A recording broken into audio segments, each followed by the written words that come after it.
The most important things happening in industry right now, starting off with number one, we've got ICE, the Intercontinental Exchange, one of the largest exchanges in the world, owner of the first exchange in the entire world, the New York Stock Exchange, has officially made a big move into security tokens. Specifically, they have invested a minority significant position, though, in T0, folks. That's a huge deal. T0 is one of the leading ATSs for security tokens here in the United States, and now one of the leading national exchanges has taken an ownership piece in the company. On top of that, they've got some of their own executives moving in there, specifically their new CEO. So that's a big deal for T0. That's a huge vote of legitimacy, confidence, and of course, they'll now be able to tap into the ICE network, which is one of the best in the entire industry. We know this has been coming for a while. Exciting to see the news is official.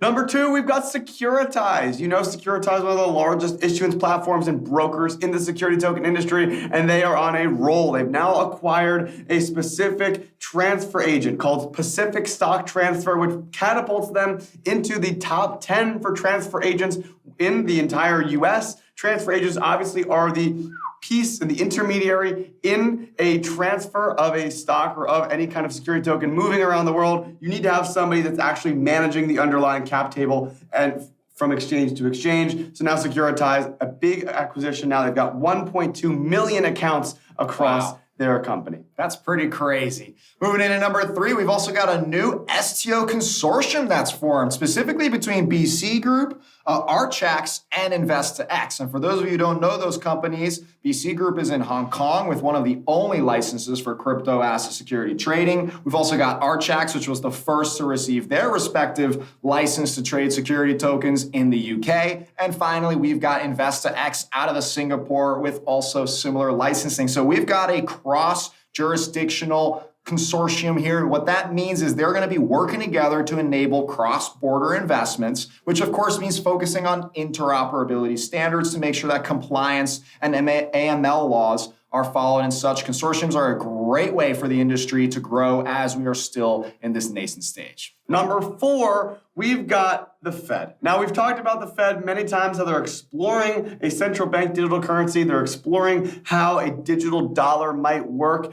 And now the Boston Fed has been working with MIT in order to explore this in more detail. And the newest headline comes from the fact that they've actually poached 5 different Circle employees to join the operation. Circle is the company, the private company behind USDC, one of the largest stable coins in the world, only behind Tether. And so now some of those employees are getting poached to go back to the public sector into the Federal Reserve. So this is fascinating to see how we're actually seeing a boomerang effect. Traditionally, people would be poached from the public sector, from government, to join private companies. Now we're actually seeing it go the other way. Very interesting. In fact, they call it Project Hamilton, the digital dollar that they're researching. Pretty cool stuff. And moving into number 5, we're also talking about the Fed. The very same has made another move, expanding the list of things that Fed employees cannot own. They recently announced a little while ago, stocks, commodities, bonds,